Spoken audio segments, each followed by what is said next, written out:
I invited Chrissy Bensavanga onto Email and Coffee to explore themes of control, self-discovery, and personal growth.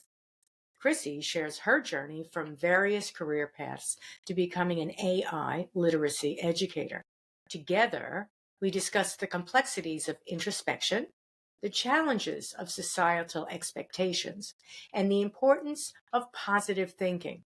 There's even a dialogue emphasizing the power of individual thought in shaping reality and acceptance in personal growth. And now, Chrissy Bensavanga. Hey everyone, Joy Brooks with Email and Coffee. I'm talking today with Chrissy Bensavanga, and we're going to talk about control. But before we do that, Chrissy, go ahead and introduce yourself. Tell us a little bit about yourself, please. Okay. I am Chrissy Bensavanga. I am an AI literacy educator on Long Island, New York. I was not always, clearly, because the AI thing just came about pretty recently. I have a master's in HR and a bachelor's in the Spanish language. It was many twists and turns that led me to those career paths. From education in supplemental education, utilizing my Spanish for tutoring, as well as administration in a corporate tutoring kind of, I would call it corporate education, supplemental education. So that was my first career out of college. And then I was an administrative assistant for a nonprofit for a long time and a direct support care member where I cared directly for people with developmental disabilities. Then during the pandemic and a divorce, I got my master's in human resource management, specializing in getting a certificate in diversity, equity, and inclusion. I became a recruiter for the nonprofit that I had worked for 10 years. And about 2 years ago, I was terminated. It happens to us. Oh my God, the shame. I was terminated for a multitude of reasons, but those are really insignificant. I look at it as a redirection by the universe into the field of AI for me to learn and take everything that I had learned about business, about authentic servant leadership, about DEI, about anything that I had learned in the educational field and all the corporate stuff and what I wanted to change about the workforce. And now I'm over here in the AI space trying to help build new systems and new ways of being in the workforce that is more equitable for everybody involved. So that's pretty much my journey in a nutshell. It's interesting that you're reinventing yourself constantly, and you hit some amount of a wall, head on, and you have to make a decision. And those are that's almost the definition of life. We hit a wall and we have to make a decision. Mm. And some of us have, it's so we were taught so many things in school. We were taught so many things as in career paths, but it's never gotten down to, what do I do when I can't have what I want? And what am I if I think I'm this, but no one else agrees with me and everyone ignores me, but I'm this? What, these are all control issues where we think that we're managing ourselves and controlling everything around us, even if it's only small. But the truth is, we live in a world of chaos. We have limited control. Yeah, we do.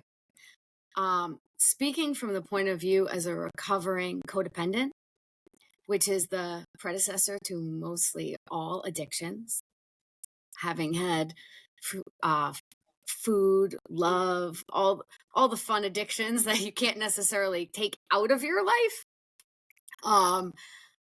Having bulimia in my younger years, I know a thing or two about trying to control everything, everyone's view of me, making sure that I fit into their mold of what they needed me to be. I wouldn't even ask. I just assumed what they needed and did it.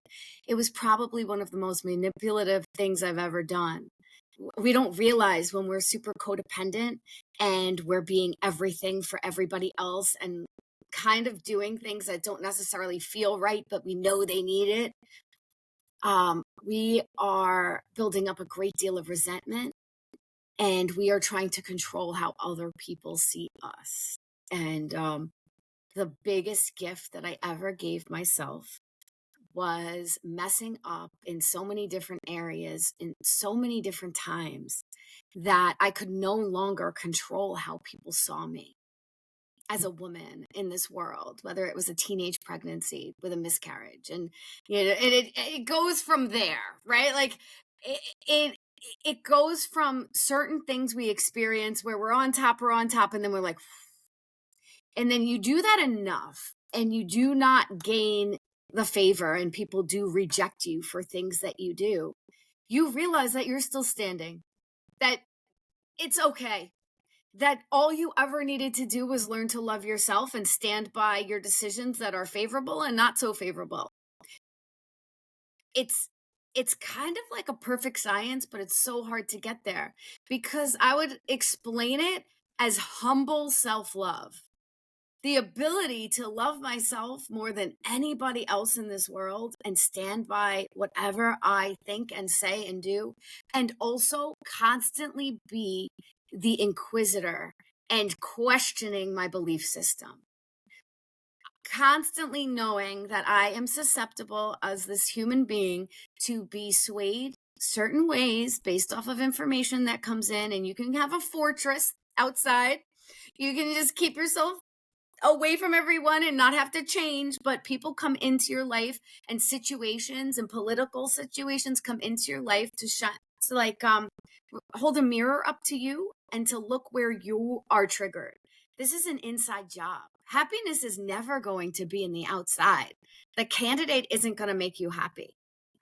It's about finding things on the outside to feed your depression. That's a different story, and that's where I used to live.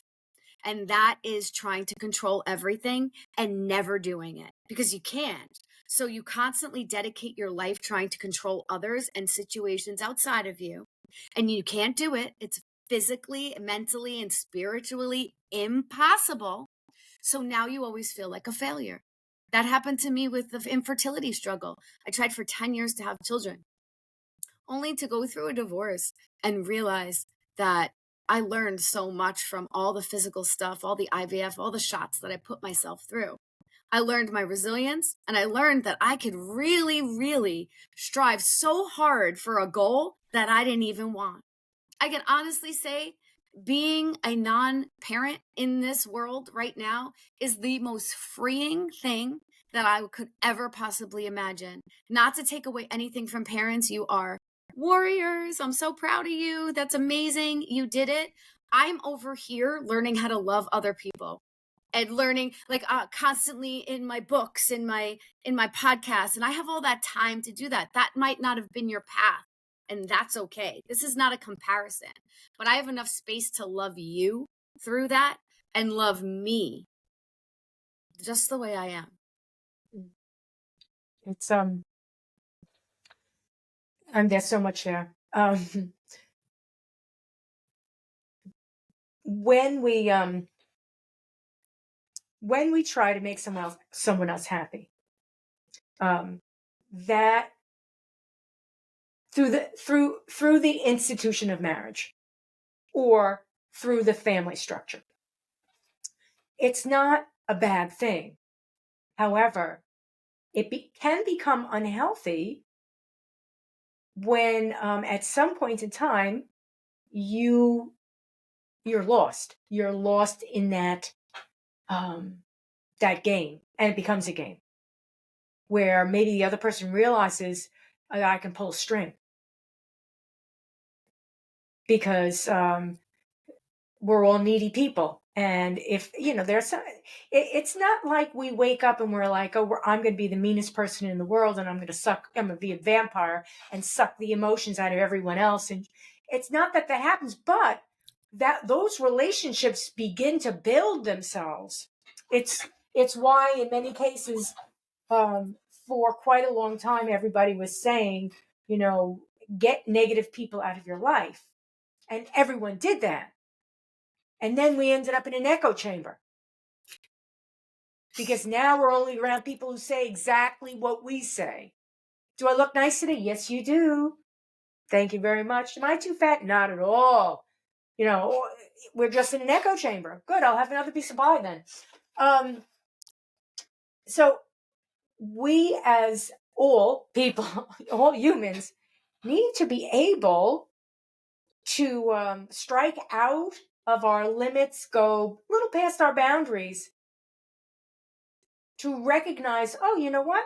I climbed a step. I've got a new boundary. I learned something. I'm comfortable here now. I used to only be comfortable here. Now I'm comfortable here. And even when people are pushing you back, I'm now comfortable here because we keep learning a little more. Perhaps we don't allow people to play us, but we don't necessarily aggressively strike out. It's this interesting dance that we play where some people lead, you're the second partner, then suddenly on a flip you become the lead and they're following you. And that's the way healthy relationships work, where somebody recognizes you for all your strengths, all your weaknesses, deals with it all, feels comfortable, trusts you, knows who you are. That's a really healthy relationship. Those are worth $1 billion. On the other hand, people trying to control other people in their lives to make them feel worthwhile. In other words, other people define you, letting other people define you. I've been there. And then there's another thing with where work defines me. Or I've been there. Right? Or my passion or my virtue defines me. So, we're all humans. We all go through this. There's nothing one person cannot understand of another person. That doesn't mean I've been exactly there, but it means I've been there a little bit. I've been there. I get it. I get it. So what do people do when they recognize that they're fighting themselves and a control issue? Well,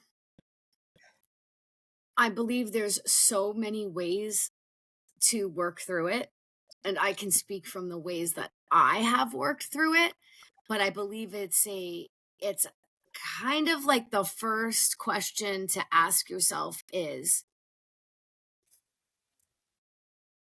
can I receive help? Because nothing we can do in this world is on our own. Whether it is a higher power, any kind of entity you might believe in to help you, even if it's belief in yourself, it's the question of, can I receive the help? Because, even in the 12 steps, it's give it up to God, right? I had my therapist one time help me give my anxiety up to God. He's from 12-step mindset, and he's been in alcohol recovery for maybe 50 years now. He's an awesome, interesting person. And he teaches radical self-love and giving it up to God. So the first question I asked was, can I do that? Can I even do that? I was an atheist pre-meditation. Come into meditation, I'm a little bit more spiritual in the way that I'm just like, I need help with this. I can't figure this out in my mind. If I keep going back to my mind to solve the problems, that's the same mind that is running the problem over and over again. Would you go to the same person to solve a problem that is causing the problem to begin with? These problems are caused in the mind. So if you can even view it as a problem, this life you have to be so primed for. There are many people that will just say, life is too hard. I don't have enough money. My kids annoy me. My partner is, they'll just like give that vibe. And there's nothing in the way of, have you tried meditation, that can get them to that point. They have to hit their bottom. I had to hit my bottom. So helping people before they ask and are ready, it's pointless. You can make a decision. I could hold space for you for a little and be that bobblehead. Would you like to dance? Did you want to go shopping? If you want to keep this person in your life. Right. And eventually, if they don't want to come and realize that you don't want to keep going back to the same problem over and over, they will stop contacting you and you will feel that rejection, and that's okay. Mm-hmm. That's when you're dealing with other people. If you're that person on that other side, you're just going to keep finding people who will let you play there. And who's to say there's anything wrong with that? I believe in multiple existences. I'm pretty esoteric. I can believe in anything. You give me the Matrix, I'm like, yeah, right? Like I can believe it all. But I'm not going to die. Die on the cross. This is how it is. I don't know how it is. I just know what works in my life. And I know right away, my intuition now can see if people want to vibe with my coming from a place of love. Like everything I do in my life can be deduced to one ideology. And Gary Zukav gave that to me with Seed of the Soul. It's a spirituality book if anyone's open to it. Everything comes back to love or fear. Like any decision you make, any thought you have is coming back to love or fear. And if I can trace everything back to love or fear, am I giving of myself? Am I receiving? That's a very loving thing. Am I forcing? Am I in fear of what could be?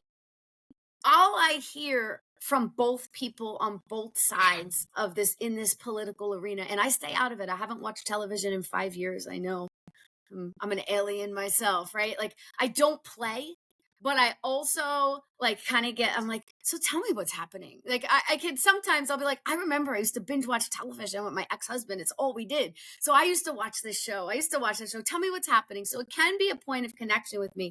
But for the most part, I stay out of pop culture. So I don't necessarily understand. And I did share with you that I did come from the social justice part and trying to make the world more equitable for people who did not have equity. And I learned about the equity in this particular country and our history, and I sought that information. I came to a certain conclusion, and I never anymore try to impose my conclusion on other people. That's my ultimate release of control. When I tell you, like, there's so many stages.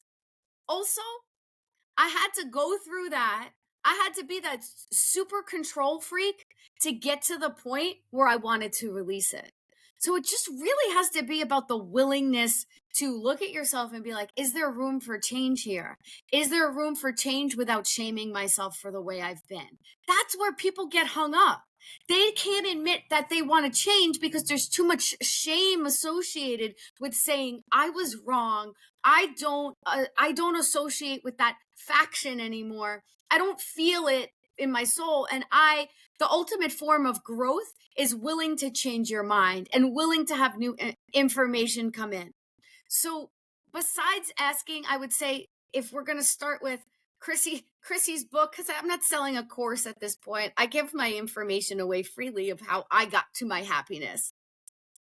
I would say that it's the willingness to ask for help and not from people. That's codependency. Ask to receive the help or the messages, right? The signs of where you should be led. Have some belief that you're not doing it all on your own, that you don't have to stay up every night researching every mental health professional. Maybe you'll just come across that person on Instagram with one scroll just because the universe wants you to get the right information for you, right? Because it's not a cookie cutter situation. And then the willingness, once you're going through that change, to release the shame over it. To say, I did X, Y, and Z. Most people see this as pretty shitty. Sorry if this is a censored. No, it's not censored. Most people see this as pretty, like this goes against our couple societal norms, a couple of things. They don't agree with it. I did this and I healed from it, and I'm over here now, and I'm really happy about that. And to stand in that authentic truth instead of the always trying to cover up and stay with the same ideas your entire life, even though they don't feel right anymore, whether it was a religion, whether it was a relationship, whether it was a certain, I'm trying to think of what else divides us. Whatever divides us. Think of what divides us in society. Think of how closely people tie themselves to it. And then ask yourself, is this really even align with me? And am I strong enough to break from it and say, yeah, so what? I broke from it and I'm cool over here. I'm allowed to do that, right? You're allowed to change your mind. We think that people, we teach that. We teach as soon as a candidate changes their mind and goes from one position to another, it's all over. It's all the flip flop, right? Like, why couldn't it be that they got more information and they were like, no, now I believe this? Why are we so caught up in that? And why do we believe that everything that goes on up there is going to affect us in a detrimental way? Both sides believe that if the wrong thing happens, we're going to crumble. Have you not built any energetic field around you where you've just lived your entire life through? My father's 81. He's lived through so many elections. He does.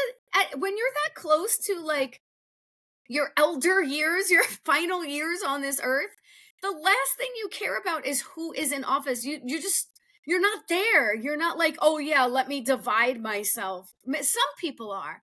Luckily, my father has gotten to a place where he meditates and he's going to be present and enjoy every moment of this life and look at the gratitude and the beautiful life and house that we have. I just don't understand when people are sitting anymore. I used to be one of this. So let me preface this by saying I'm not shaming you. But now that I've gotten to this level, I don't understand why people are trying to actively intake things to be upset about. It's like they're feeding this monster of depression and anxiety inside them, and it's their drug. And I don't want to play in their addiction. Yet many people are just like, oh, this is time for me. It's like, this is time for me to live out my addiction. Now we can go back and forth and we can get some kind of satisfaction. It's because they've repressed themselves so much with the people in their lives or wherever or anything. They just haven't let themselves be their most joyous expression, to live their most joyous expression, that they're angry. They're angry at whatever side is saying something different than they believe. And I feel bad for that. And at the same time, I will say I will continuously work at building businesses and finding people in this world who want to build businesses that are people over profits and really add extra resources to marginalized people, because that's where my heart lies. And I can say that to anybody and not say, I want to change you and you should be like me. You shouldn't. You shouldn't. If that's not your highest expression of joy, you should not be like me. I do not need you over here because I need you where you're going to be and happy, right? If you're happy, you're going to go into the grocery store and be nice to someone. That makes me happier than you deciding that you need to take on my worldview. It's funny when you it's every time you say something, it's a bunch of stuff in that. You said you used to be an atheist, mm-hmm. And there's something that Catholic to atheist. It was like fake religion. Like, oh yeah, I believe in God, but I'm gonna sleep in church because this really sucks. I'm like, it's forced on me. This sounds like Greek. I can't understand anything that's going on here. Then I was like, oh, atheism. Audiobooks about atheism. It was like a hug from the universe. And atheism then led me, once I broke from anything traditional that everyone was Like anything that the masses believe, I'm kind of like over here, like, hee hee hee hee. I still love you, masses. I'm over here with my information that feels better, right? It doesn't have any shame attached to it. Thank you. So I'm over here now, like obviously in the spiritual realm, but that stint of atheism was the best thing for me because when you come out as an atheist in a Catholic family, people are like yet another way for me to feel disapproval from people and live through it. Sorry, you were going on about, you were going to say something about atheism. Atheism, it's my opinion. Atheism is a religion. People say, no, I don't believe in God. Well, then what do you believe in? You don't believe in God. That's a religion. I think as humans, we all need to believe in something. Because we need that faith. And it may be, I believe in myself. I believe in community. It can be yourself. It could be, it really doesn't matter what it is, but we have to have some sort of hope. We have to have some sort of faith, because when we go to bed at night, we need a reason to wake up in the morning. Otherwise, it eats away at our happiness, because there is no tomorrow. There is no definition of tomorrow other than another day. We need to say another day to be, wow, that favorite thing that I am going to do. Right? So we need something. And so, I mean, my family is Jewish. I was not raised in any particular way other than some amount of Jewishness. I never became an atheist. However, I always had an interest in everybody's religion. Everybody's religion. Want to know everything about everybody's religion. So I consider myself to be a spiritual wanderer, because if somebody tells me something, whether it's a ritual or a tradition, even if it's some sort of bullshit, I'm always fascinated about where it came from and how it embraces humanity, because that's what religion was. It first of all was it was politics. It was taboo, morals, ethics, virtue. Was a way to explain, our group acts like this. We don't do that. Mm-hmm. We do this. We do this on Sunday. You do that on Saturday, and you do that on Friday. All these different rules. But why I feel I'm different, and I don't consider it atheism, because like I said, I think even atheists believe in something. I don't like a set of rules. I don't like anybody telling me this is what we do. I want to understand what you think what we do. I want to understand where it comes from. I want to read the literature. I want to see it all, hear the songs, eat the food, but I can't believe it. Yeah. Not one thing. Like if somebody were to invite me over for Easter, I would be so fascinated with everything going on that table, the food, the conversation. You want to take me over to your church? I'd go. I'd listen. I'd be very respectful. But that doesn't mean I'm going to come back and say Christ is risen. It ain't happening. But I'm going to understand. Now I understand all those stories. I get it. Isn't that beautiful? Because it's also history. It's fascinating. All of it, the way it's evolved. I agree with you. I love it. It's so much a part of our human nature, and we're continuing to do it. And here's the point, the long point of the whole thing. When we lose that faith, when we lose it, that's depression. That is the utter depression. When there is no reason to hope, when you feel every human being on the planet is evil, is out to get you, has nothing good about them, doesn't care about me, is all of these negative religious things, everything they teach you about religion, the absolute um, antithesis of what religion is supposed to be giving you. When that happens to you, like Well, you said, you were listening and reading all these books about atheism. You needed that club. You needed yes. that. I needed it so hard at the time. It was perfect. It was perfect. It was my transition. It was the beginning of my like break from a very long relationship and just break from the whole infertility thing. It was a break that I needed, and it was refreshing, and it was something that I could delve into and just immerse myself in, and that became my identity for a while. Like I've taken on so many identities just to come to the idea that I would love to keep learning. And if I feel like it, take on new identities as they come. This is my The experience. pit, it's a I pit stop on Route 66. It's a diner. exactly. It's a diner, and you're like, I like the food in this diner, but what's up with that diner over there? And how much of that, to bring it for full circle, how much is that a testament to relinquishing control? Being willing to go into other religions and find out what they do. I like to take a little bit from things. I love to travel. I'm fortunate enough to be able to travel with my father, and we get to go to different areas of the world. We just came back from Mexico City, and we saw the pyramids in Mexico City. They were constructed in Teotihuacan.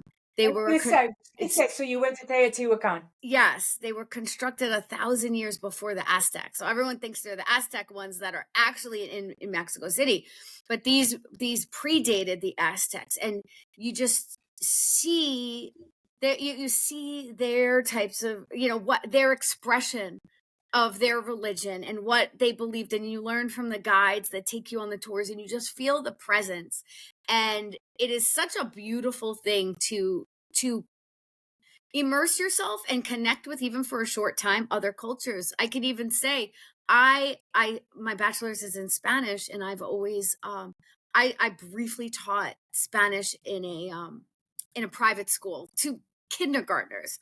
We studied Day of the Dead like it was the most funnest thing ever. We had all the skeletons everywhere. It was the only thing. And I've been studying this forever, and I got to see it right before they had Day of the Dead. And I got to be part of the festivities. So much so that when I came home, friends of mine were like, we're actually going to make an ofrenda and put our past loved ones on it. And, because it's like the veil of where your past loved ones can come.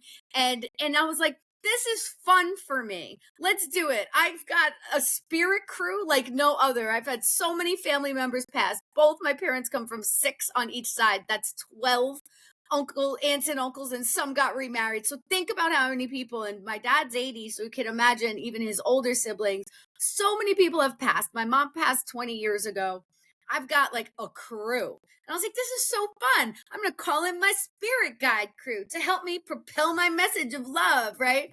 So it sounds so hippie, but I was like, I'm going to do it. It sounds so fun. This is not this is not typical of my culture at all, but let's do it. And the Mexican people have such an amazing way of taking the indigenous culture and taking the colonialized culture and meshing it together and just doing whatever the F they want. It's their form of Catholicism, hands down.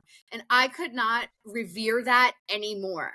And just the beauty that I saw from that country alone. And if you kind of live in the United States, you would think that it's a pretty inhospitable, unfriendly area, and you go and you see guards everywhere in Mexico City, and the compassion, they're smiling, and the compassion that they're giving to the unhoused people on the streets, and like the conversation, you could literally witness conversations with the hotel doorman and the woman who is at panhandling on the street with a child and some candy to give you and receive some change.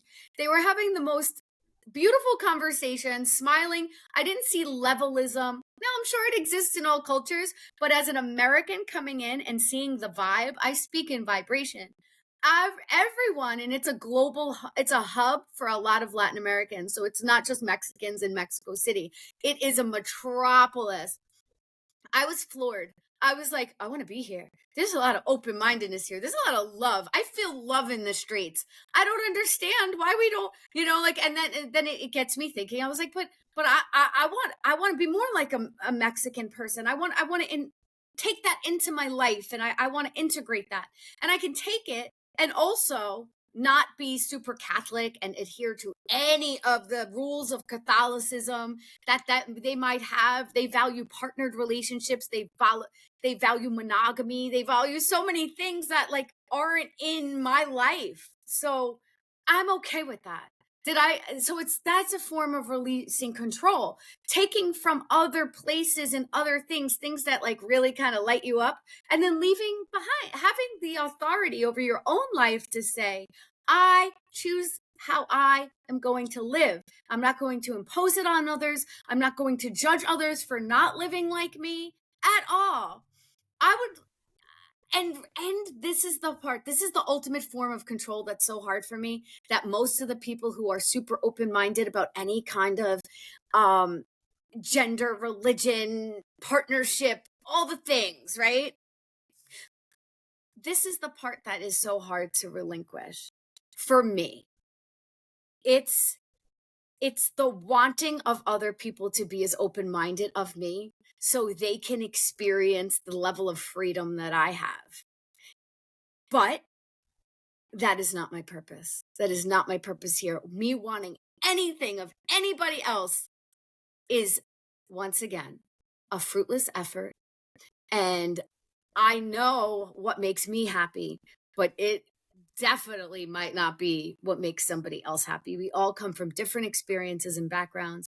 And I constantly have to go back and do that work.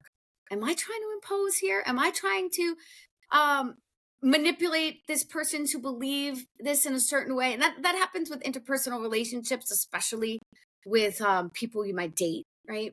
You like kind of like, am I trying to be seen in a certain way right now? Or in any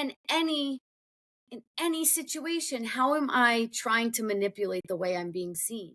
There's an aspect to that even in this. I want to give you and the audience a very comprehensive view of who I am. And it would be great if it resonates with you and it would make me feel good. So is there a level of motivation there? If someone Right. sees this and says, I loved what you said, I'd be like, that's like a little hug for me. And also not needing that. And also not expecting it. And also understanding that there could be comments in this that people are like, you really think that's the way to live your life? How selfish could you be? You really, like, like, I've gotten that as sometimes I change my story and I say, I just don't have kids. They weren't for me. And instead of telling them I tried for 10 years and then realized that they weren't for me. But sometimes when you play around with that, people will be like, that's, especially old school. You really never wanted kids. You never wanted to give that much love to someone else. You really didn't want that? Or, are you sure? Can you want just not something? have them? Right? Like, so it's very interesting to see how people react based off of my I'll be story. honest. I'll be honest with you. I don't have children. I wasn't meant to have children. A lot of women It will say that who haven't in the it didn't course. happen. It didn't Yeah. happen.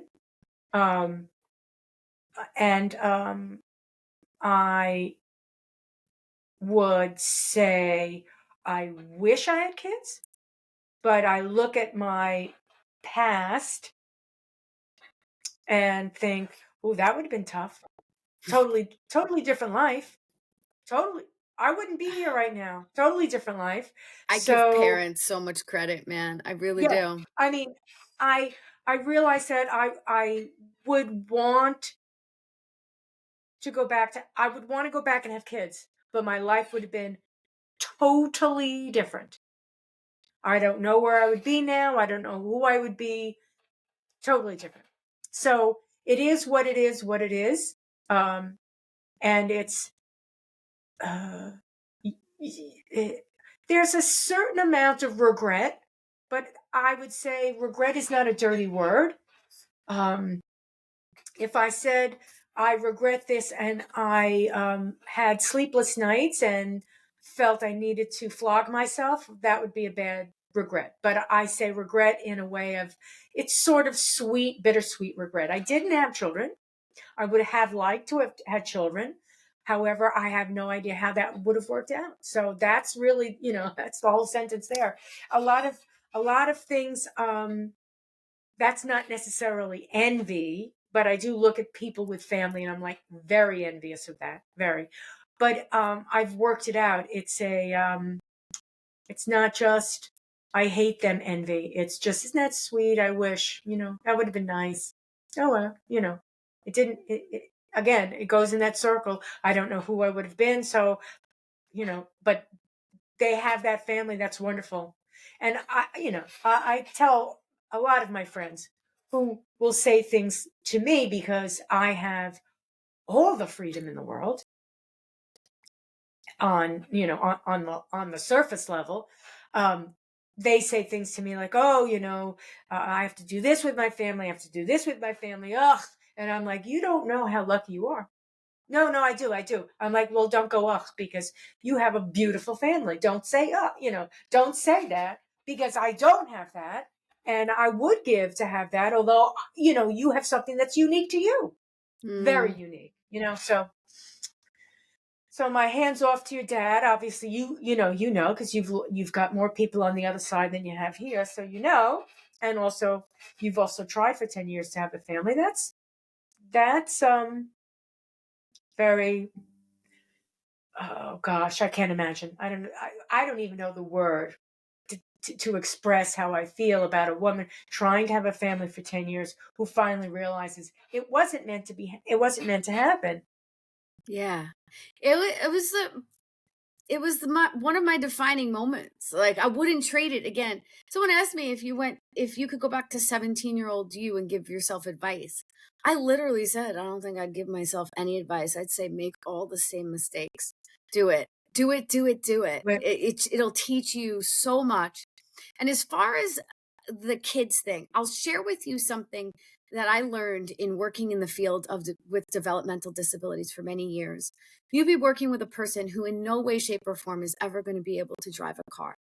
But you can find, if they have that need and that love to drive a car, that real true want, you can possibly get them to take the driver's test, right?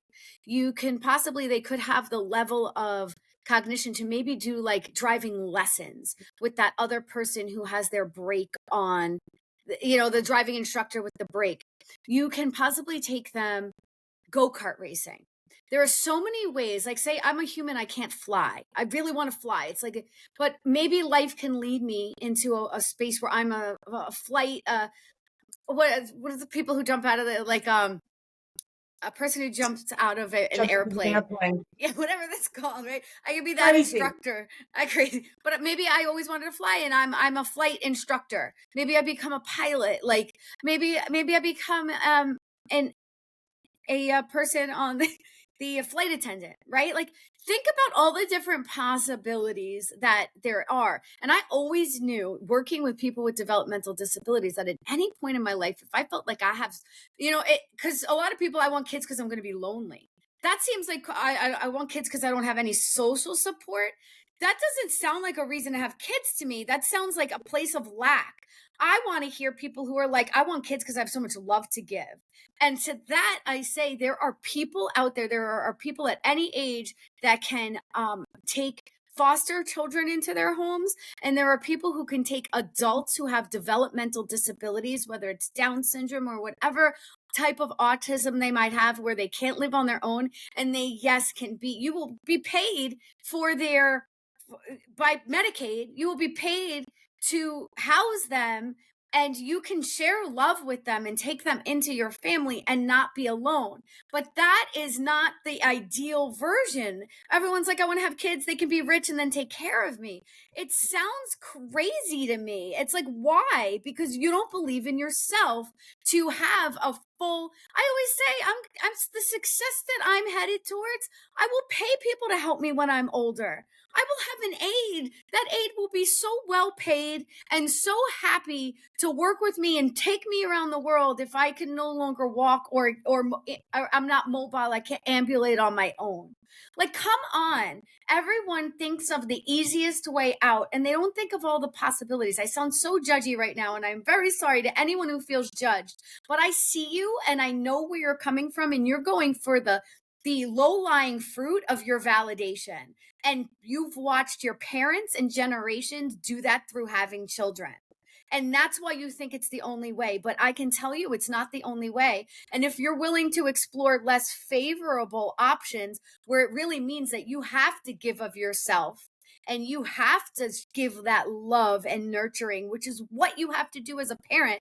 Everyone wants to have the children for the baby reveal on Facebook.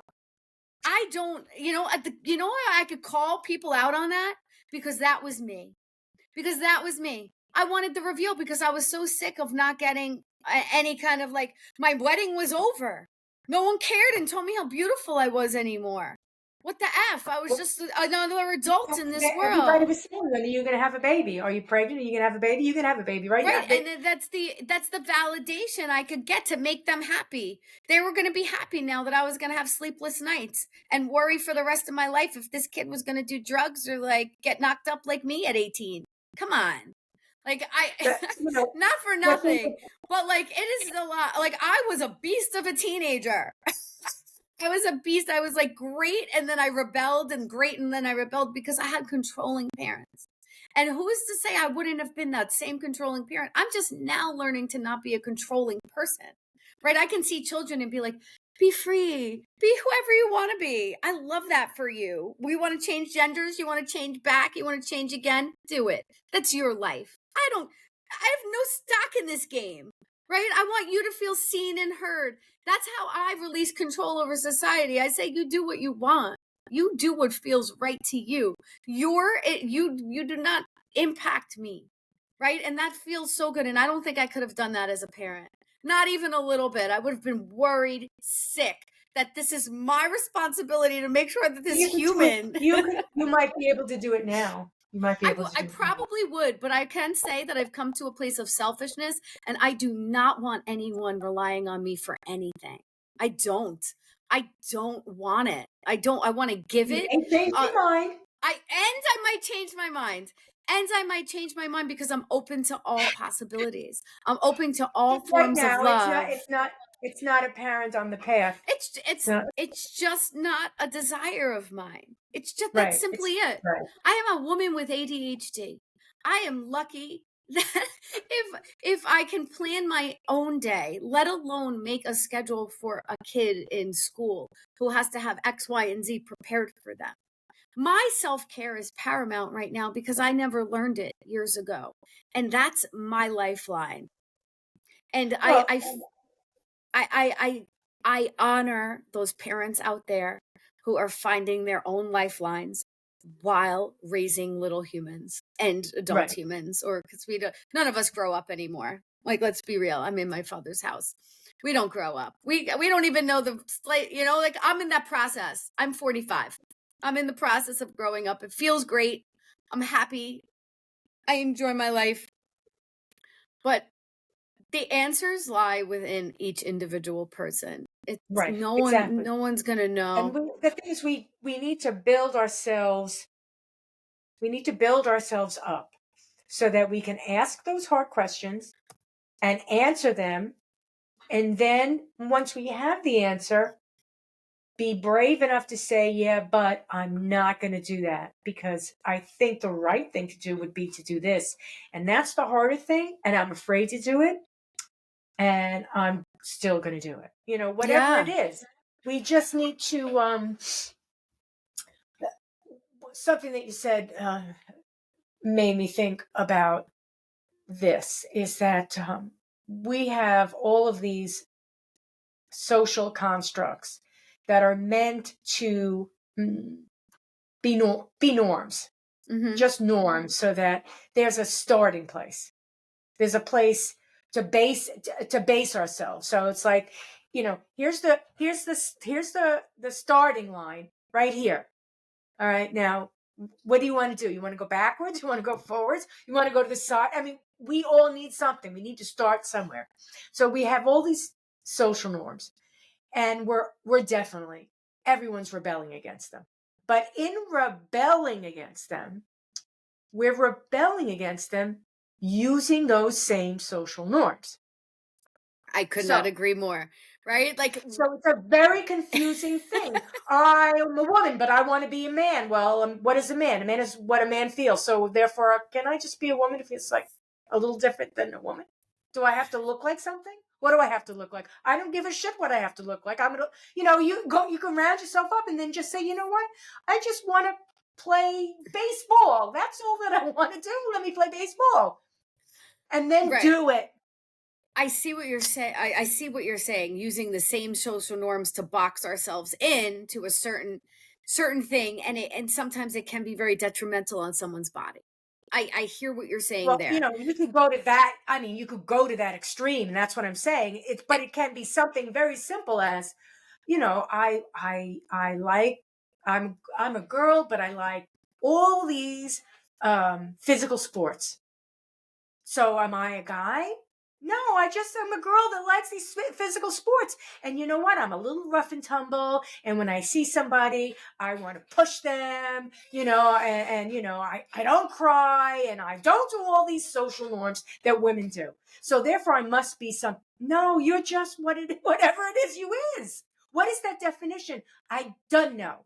You were born into this body that has this definition that has this biological definition, and that biological definition can go from having a period to getting diabetes to whatever that is. That's the body that you have. That's what it is. You can't deny that. And just deal with it. Just deal with it. You don't have to come out and necessarily tell everyone what it is, because whatever that is, as you sort of said, be humble about it. Be able to work with it, because it's like clay. It's going to mold itself. You're physical. You want to play sports. You're not like every other girl. And I'm like, no. I really want to be a man. And then it gets, again, what does that mean? I want to be a man. What does that mean? Why? The social construct is that men are like this. But do you know what I'm So saying? It's so a to little this, odd. Like, well, and this is the beauty of where Joy and I, anyone listening, like, I am on the complete opposite side of what Joy thinks about this. For anyone, like, I have friends who are transgender. I support everything that they do, and I support it for them. But I can be friends with Joy, and Joy and I can discuss this and not have animosity towards one right? another at Well, all. I'm And just trying to figure it out. I just want I'm to trying to model figure it. it out. I take the standpoint as I don't want to figure it out, because I never felt like, I have always felt I love being a female. I love being a sexy female, and I love attracting males. That's it. So if I was born in a male body and I'm like, I have this feeling that I'm a female, I want to attract men, I want to be sexy, like my friend Chrissy, who's a singer over there, right? Like, I would think differently. So I don't even try to get into that space and understand why they might want to do it, because it has never been my experience. So I stay out of it, and I support people on their journey to do whatever they want to do. Well, what I'm saying is that what you're saying, but what I'm saying is that the social construct is a construct. It's merely there for some stupid normalities that really don't exist, but we need them as a culture. Because if we don't have any of these things, we're lost. I'd meet you and go, "What are you? Are you a frog?" I don't know. What? Because we have you. I recognize you as a human, and I recognize you as a woman, and I can recognize you perhaps as a trans man, and I can. But the thing is, because we have these social norms, that's what we're doing. My point is, what does We're it still matter if you're conforming some trans? way. Right. I see What what does you're it saying. We're matter if you're still trans? You conforming are some just way. another human being. Why do you feel like you have to wear women's clothes as a man? Why do you feel you have to wear women's clothes to feel that freedom? Why? Because you're under the impression that if you are female, females wear those clothes. But what if I say that's a social norm? There is no, I mean, It's buffering. that's what I'm saying. It's very confusing. And I'm not understanding people. I'm understanding those social norms. Trying to understand those social norms. I I That's what I'm can't. trying I to understand. personally, that is about when I say trying to understand social norms, because I love to break them and I find some joy in it. That's Um, well, I I sort of, I've never, um, I've never had a problem with anybody ever. Um, and to my mother and father's like chagrin, like I accept people for exactly who they are.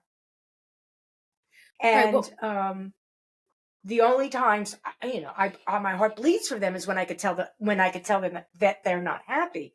But what I'm sort of just discussing these like I said, these social norms that are confusing us. And because we're in an era where we're rejecting a lot of these things, we're sort of stuck in this loop of I reject the social norms, therefore I'll do the opposite.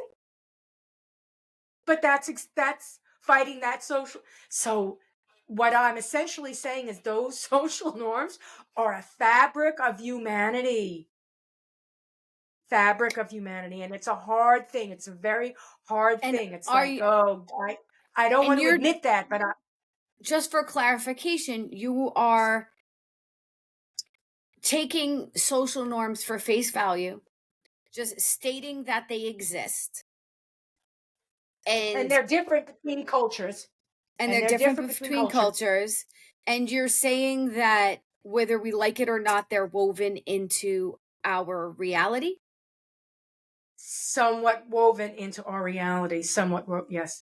And that as we, as we develop our personalities and we attempt to be whoever it is that we are, sometimes we can get stuck in a loop where I need to be who I am. Who I am is, this definition, and this definition is that social.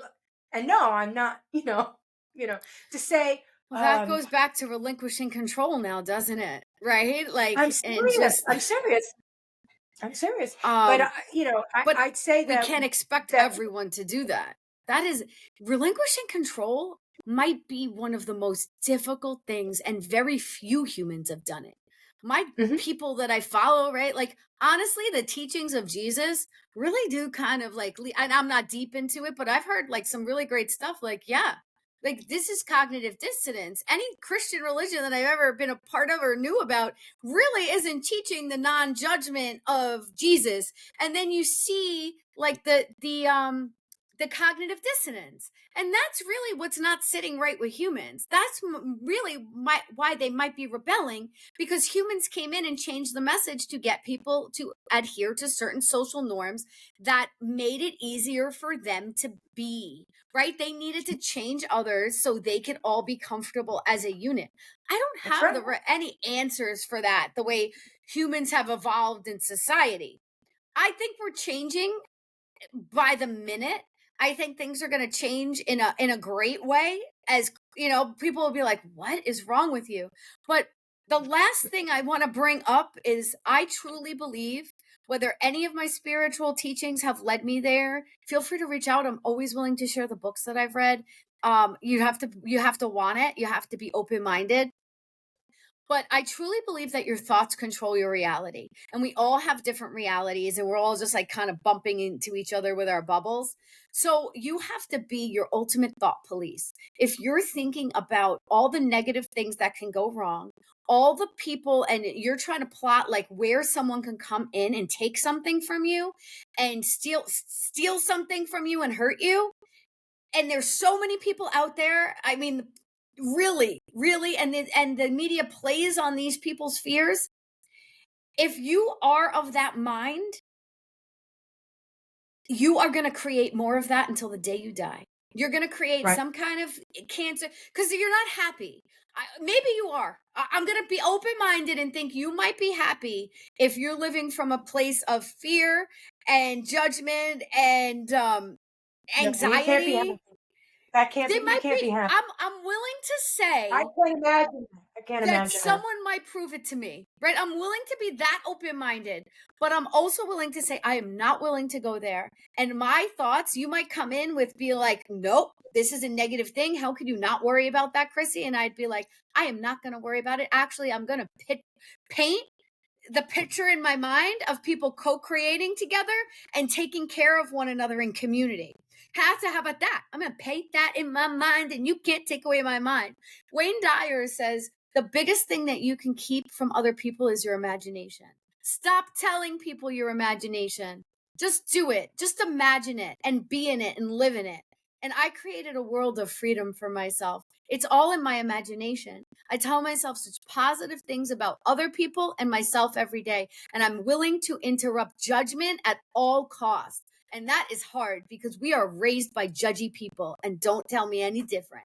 Because I know No, that your parents are all judging and talking about other people with money, without money, with this race, without that race. I know you were judged like you and you had that judgment on you. but we all fall into that. I mean, there will be times where maybe we're just a little short of happy, right?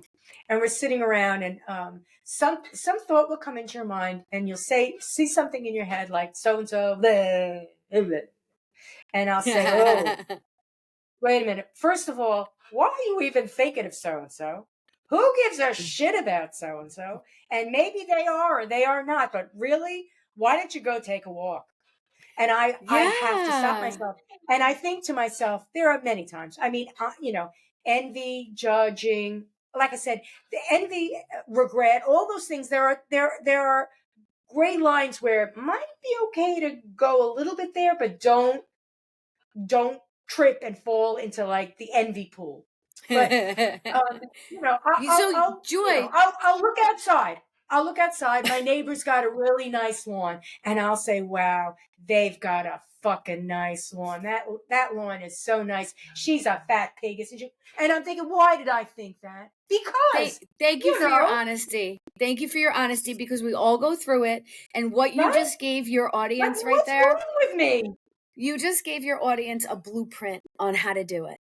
It's the constant dedication to interrupting the negative thoughts whenever, yes, because they're called intrusive thoughts that pop in. They're going to be racist or judgmental or the things we are raised to have this. It's just in our brains and we don't It's have not to so let much it rule raised. It's us. just in our brain. It's just a It, it bizarre. it's a bizarre phenomenon and we have to fight against it if we want to come to a place of happiness. That constant dedication, like you said, I'm going down this road and I'm going to stop it and replace it with a good thought. That has been my ticket to happiness since I started this journey. And all of this aside, it's the willingness to not stay in the negative thought. It's like really so simple, yet the hardest thing to do when you want to feed your negative thought addiction. Yeah, and a lot of times we're sort of projecting. So that same situation where, oh, they have a really nice lawn and the lady comes out, she's watering the lawn, and I have to think, isn't she whatever, a negative thing. That is projection because I'm saying my grass isn't green like hers, so I'm doing something wrong. Let me throw it over to her. So it's her, she's the one and that's when you're like, okay, you know what? Just water your lawn, Joy. Just, maybe go over there and ask her how she gets her lawn so green. Whatever. It's okay to have that really negative thought. It is totally human. You're not a Remove the bizarre shame. creature. Right? You're not a bizarre. What would be bizarro is if you crossed the street and punched her in the face. That would be bizarro. And if we entertain these bizarre things in ourselves and then don't say, I think I need a little bit of help here. Oh, hello, sweetie. How are you? Oh, If that we was don't perfect think, timing. I love you too. If we don't think we need a little bit of help and not necessarily, go next door and say, hey, lady, I need help. Could you come over and fix my lawn? But gee, I need help with my lawn. Maybe I'll just go over and have a nice conversation. Maybe I'll learn something. Maybe she's willing to share, right? And then you suddenly have a relationship with your neighbor, whatever it is. No longer is it, you have to keep up with the Joneses. Now it's, I really like the Joneses.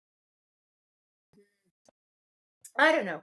We could solve so many problems if we realize, oh, that was a negative thought. A little bizarre. You know what? I've had a few of those. What can I do to solve it? Exactly. You know, Keep oh, I just clearing. had like 3 pieces of chocolate cake. I don't think I want to do that ever again. Okay. I, don't hit yourself over the head. Just never, don't do it tomorrow. Don't eat the third piece of chocolate cake. Just, little things. Or, I should be eating an extra piece of cake because I don't eat anything and I'm too thin. Whatever it is, we all need, I say go, I say this all the time, and I do this myself. Go into the bathroom, close the door, turn the light on, look in the mirror and say, we need to talk. And just have that talk with yourself. I used to tell this to my husband all the time, and he would say, don't psychoanalyze me. And I'm like, I'm not. I'm telling you, go in the bathroom. Go have a talk with yourself. Go do it. Be totally honest with yourself. Don't come out and tell me what you decided. I don't care. This is your personal conversation. I would go one step further and to be like, have that talk with yourself and then tell yourself what a rock star you are and how much you love yourself and how Right? capable you are of love and receiving love. Because that's the area that people are just like, huh? When I say this stuff, people are like, huh? Capable of love, Right. receiving love. What are you talking about? My family loves me. I like to love. Love is from a place of non-judgment and where you can love people and you can give of people without expecting in return, and know that you will get stuff in return from different people and different resources in different places. Right? It's Right. like the Oh, that's understanding that definitely that karma thing. That right, like karma thing. It and just definitely love, exists. and that comes from the love that you're willing to give yourself. So I did a lot of mirror work when I was recovering from an eating disorder, which that love in the mirror, I could interrupt the thought of that negative body thought and then back it up with, I love you. I love you for you're so capable. You just ran today. You're so amazing. So I think that self-love piece is like when you love yourself truly, you have so much capacity to love others and receive it from others. Right. And you begin to be, and the term healthy is not meant to be anything other than you begin to have, oh, you're back? Who'd you bring? Did you bring your friend? Okay. You begin to have, uh, and again, it's not meant to be a judgmental word, healthy. You begin to have thoughts in your head where you begin to solve some problems that you didn't even think you had. So, when you're going through something and you say, "Oh, I'm so stupid," and you start having negative you start wanting to have negative thoughts about yourself because you've done something that is wrong. And I do this all the time. I'll open mouth, insert foot. And I'll say, what an asshole you are. I can't believe you said that. You're just like that. You always say things like that. You don't think all the time. Okay, so what does that mean? The journey here is sometimes you need to think before you open your mouth. Sometimes you need to apologize. And sometimes you don't need to apologize. Whatever it is, you sort of need to understand, give yourself some grace, say, what happened here? What just happened here? Right? Why do I feel bad? Why do I feel like I need to do something? Why do I feel like I need to run to the bathroom and vomit? Whatever it is, why do I feel this way? Because this is the way out. This is the way out. Sort of, that, I don't know, there's a term for it when you keep on asking why until you get to the core of it. Right? Why do I feel this way? Oh, because I'm angry. Why am I angry? Because, I'm having a bad day. Why are you having a bad day? Keep going. Keep going. Because at You'll some eventually point, hit a belief or a block that you have that could be worked on. You'll eventually, if you keep going, you'll hit something. Like, what is this bringing up for me? It usually comes back to right, childhood. It usually comes back to control. With me, control of my mother over me and like And then I can relinquish it and be like, people are not trying to control me. Like, I can set the affirmations now of where I want to go with that instead of where And I used to go. if you say, okay, so I can be kind to myself, and let this go, but I have some work to do. Yeah, In other words, that's I it. can't figure this out. All you need to do is say, I can't figure this out right now. I cannot solve it right now. It's a done thing. Like I said something to somebody and that person is out of my life and I can't contact them. And now you're beginning to feel guilt over that. You cannot do anything here. It's done. But what you can do is say, well, you know what? Here it is, the 12th step. Give it up to God. I can't do this right now. But damn if I do that again. Yeah, exactly. Damn if I do There's a that lot again. of things Next that I time, say that. Damn if I do that again. Never again. Honesty on my sleeve when I meet people. I'm never doing that again. I'm never going to make you think I'm something I'm not. Or it feels good when you really learn from that. It feels so good. It feels like a breath of fresh air. I'm never going to put myself in that situation again. situation I again. care enough about myself to not put myself in a situation where I say hurtful things to others. It's not me. It's not aligned with me. Right. Right. So Now I on know, that I note, know that. I think the talks are ready. Or is there two Yeah, or I is that know. one? 3. Is it 3? Okay. They're like walk time. Yeah, really. They're like, and if I call Tasha, she'll actually come and go, what? But I'm not going to call her because then I'll be like doing a control fit thing like Tasha, and she doesn't come. Tasha? Oh, no. Sorry. This is Lucy. Lucy's the tattletale. Lucy's coming. It's like, look, she's bothering me. She won't leave me. Yep, there you go. You see, she's bothering me. Okay, They are I so get you. fun. Oh, what, you're telling me secrets now? Who did what to who? And there's a third one. That's great. The ancient one. Oh, look, she's giving me, what kind of kisses are you giving me? Suggestive? Oh, really?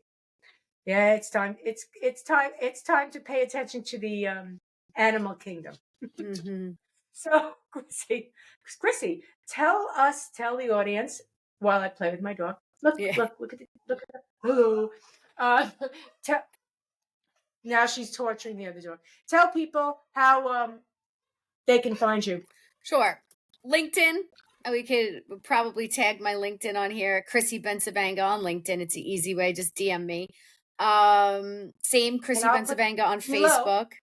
Yeah. And if anyone in the Long Island or New York City area has any contacts in libraries, I'm always I teach AI in libraries, beginner AI workshops, how to empower people through using ChatGPT and prompting to answer questions for their own life and help them with their own personal development and professional development. So I teach this in libraries and I'm always looking for new places to do it. And every library has programs where they're constantly bringing in people to teach things. So if you know the adult program coordinator or you know someone at your local library, please reach out because I will travel into New York City, Queens, the Bronx. I am based in Long Island, but I absolutely love sharing this, and even better to share it with your taxpayers. Like I get paid, you get to go for free, and the taxpayer dollars pay me to educate you. And I absolutely can just say that I am the most fun person to have as your AI educator because I am not a tech person. I'm a person who teaches people how to use AI. I do not build AI. I'm not in. So I teach people how to drive a car. I do not build the car. So it's very fun. My classes. It is not above anyone. Anyone using an app can definitely take one of my workshops. So I urge you to reach out if you know those contacts or you are that contact. I would love to come to your place and teach. Tasha says that's a great idea. Great idea.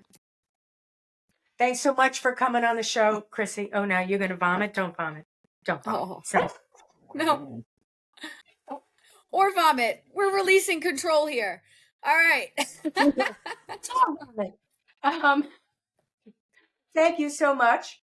And good luck to you. I appreciate. Oh, okay. I appreciate you coming on. I'm very grateful. Thank you very much. Thank you. Much gratitude. Have a great day. Thank you. That's a wrap.